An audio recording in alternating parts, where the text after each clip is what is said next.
GamingBolt presents 14 game universes that are shockingly all connected to each other. Since the dawn of recorded history, when the Jetsons met the Flintstones, crossovers have been some of the most celebrated events in media as a whole. Gaming is of course no exception to that rule, with some very beloved titles revolving completely around the idea, such as Marvel vs. Capcom and of course Super Smash Bros.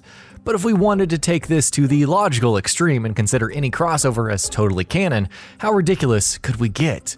We went into the rabbit hole to find out. The main rules to keep in mind for this list are that we deliberately avoided major crossover titles like Smash, PlayStation All-Stars, and MVC because then it would be no fun. And really, fun is what this is all about, so you probably shouldn't take this any more seriously than we are, which is not at all. Everybody's Golf 5. We begin our journey in the inconspicuous little golf game, Everybody's Golf 5, perhaps better known in North America as Hot Shots Golf Out of Bounds on the PS3, and it takes us for a relaxing day on the links. As it turns out, even patricidal Greek fellows get a bit of downtime every now and then. Kratos, the Ghost of Sparta, was introduced to the game in 2008 as a playable DLC character, where he could channel his unquenchable rage into something a bit more productive, using a rather unique chain club. Since this was before 3, I guess he chilled out between his latest PS4 game by taking up pottery instead. Sackboy hits the links too.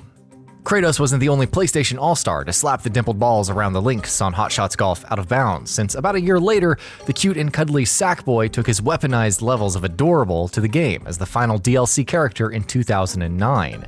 The embodiment of creativity would pop out of a size-appropriate checkpoint pod before taking a shot, giving it so much that he would spin right around. Just too cute.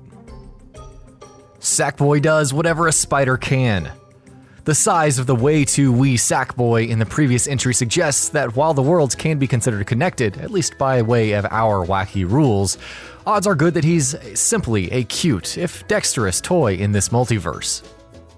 If Sackboy and the Little Big Planet series by extension can be considered a popular playset of toys, can we not assume that his myriad of costumes are also things that exist in this world and are accessories for said toy?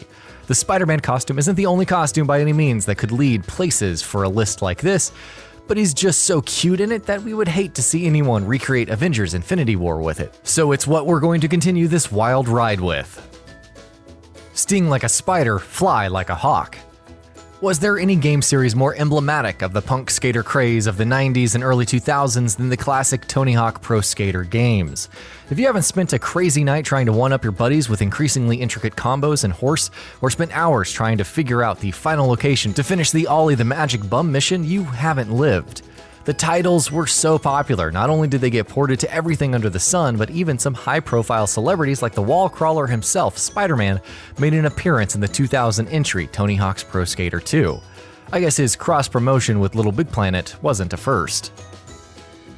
Shred and tear with Doomguy. The bane of the dark armies of hell, the Doomslayer resurfaced in 2016 and seems to be returning once again with even more ripping and tearing to do whenever Doom Eternal can launch, so I can hook it into my veins. When Gearbox Software would port the 2001 follow-up to Tony Hawk's Pro Skater 2, they took the chance to introduce a special guest to Tony Hawk's Pro Skater 3 for the PC exclusively.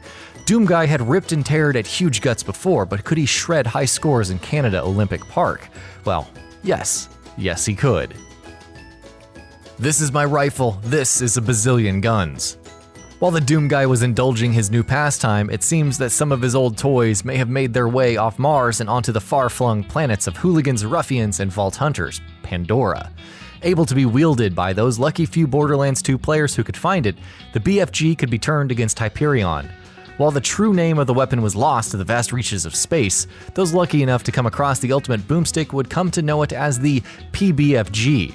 I trust you can figure that one out on your own. Finally scrapped in Los Santos. The wild and surreal life of Los Santos in Grand Theft Auto 5 will chew up and spit out almost anybody but the most hardened, most psychopathic people who will take it. But hidden within a nondescript junkyard somewhere in the city of a million shallow individuals, we can find a rather familiar looking piece of junk that must have been reused from a robot who talked just a bit too much at a poker game. Sorry, Claptrap. You didn't dodge the blowtorch fast enough this time. Side effects may include While cruising around the streets of Grand Theft Auto 5, it's likely you'll listen to the radio to hear some classic tunes and set the proper mood for your activities, whether that's robbing a bank. The occasional commercial will be welcome, as unlike the real world, they can be rather funny. A spoof discussing the war on drugs will bring up Zombrex as a popular method of getting high, which is quite different from the original use for the pills in the Dead Rising series to keep the brain munchies away. Alright, so since we're about halfway through, let's recap the worlds that we've now connected. God of War, Hot Shots Golf, Little Big Planet, Spider-Man, Tony Hawk's Pro Skater, Doom, Borderlands, Grand Theft Auto, and now Dead Rising, all now canon in the same universe. Don't at us. Mini malls and mega malls, man. Surviving the undead can be a real drag, even when you have everything you could ever need at the mall to defend yourself with.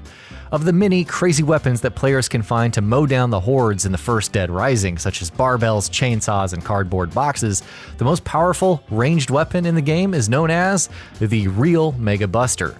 The powerful firearm being left inside the undead-infested Willamette Parkview Mall is quite the stroke of luck, and has some fun implications. Super Street Fighter Turbo Hyper Mega HD Edition, the final gag. The Blue Bomber didn't just leave behind a souvenir in the back halls of a Colorado mall, but participated in the World Warrior tournament against the likes of legendary fighters such as Ryu, Sagat, and Chun-Li. The completely official and sanctioned by Capcom game is something of a lost chapter in the now ongoing adventures of Mega Man, and he's totally just too humble to ever bring it up again. For me, it was a Tuesday. One of the best pieces of cheese to ever come from a video game is actually adapted from the Street Fighter film, which went back to a video game. The exemplary piece of sass courtesy of Bison to Chun-Li would be reused far into the future of our timeline, and is way too specific to be a coincidence. Well, after the bombs have dropped and the fallout had settled, when introducing yourself to Mayor McCready in the Little Lamplight in Fallout 3, you can choose to say, "The day I showed up here is the best day of your life." For me, it was a Tuesday. Some very expired vegetables. A simple consumable found in the next game, Fallout 4, is responsible for our timeline whiplash as the experimental plant that players can find aboard the Pridewind, nicknamed the Glow Leaf by a scribe who was studying the effects of the radiated plant. He discovered much about the healing properties of the glow root and characteristics such as its preference to grow near water. Sounds like the Nirn root from the Halcyon days of the Elder Scrolls to me. Dungeons and pig monsters. The Elder Scrolls happened in a far simpler time when people were poor and relied on the Elder Scrolls to survive danger.